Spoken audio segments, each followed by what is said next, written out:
Coach, not the outcome you wanted, but I mean, you got a chance to play at Gidger Stadium during this pandemic. Just talk about the importance of adversity throughout this whole season. Yeah, it was good. I thought our guys were they were ready for football. It didn't matter when we were playing. We, got it here in January. It felt like a real season to us. Julian Gomes, he was the workhorse today. He had 4 touchdowns on the ground. Just talk about his contribution to the team over the last 3 years. Yeah, he did a good job. He had a good week of practice. His leg was feeling good. He was ready to go. I thought he was going to run the ball hard. I thought those guys did a good job of blocking for him at certain times up front too. Yeah, even when the team was down, they didn't give up. That last second play, they still trying to get the ball. You know what I'm saying? No, I mean I got to give it to him. It was it was a great game, back and forth. I'm sure the fans loved the game. 500 yards of offense on both sides. I mean, it was here.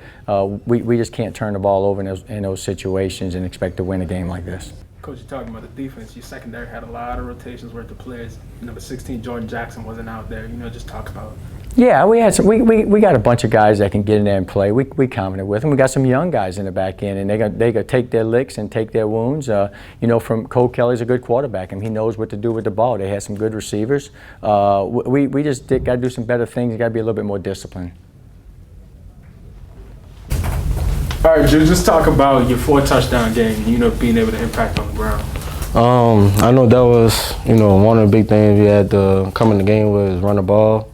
And we showed it on the field, but it just wasn't enough to, get the win. But, despite on the 4 touchdowns I had, I gave it up to the line. And the whole offense, they came out there and played a hell of a game and played the hearts out, but it just wasn't enough to win the game. The last home game, you couldn't go because of your leg, but you were able to go this week. Just talk about the improvement. I know I had got hurt, versus Sam Houston.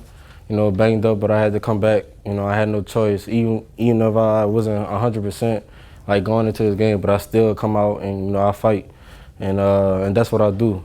So I had to go to treatment, go here, go there all week, every day. I had to go to treatment 3 times, just to get back on the field, and that's what I did. But I'm just a fighter, and that's how I'm going to continue doing.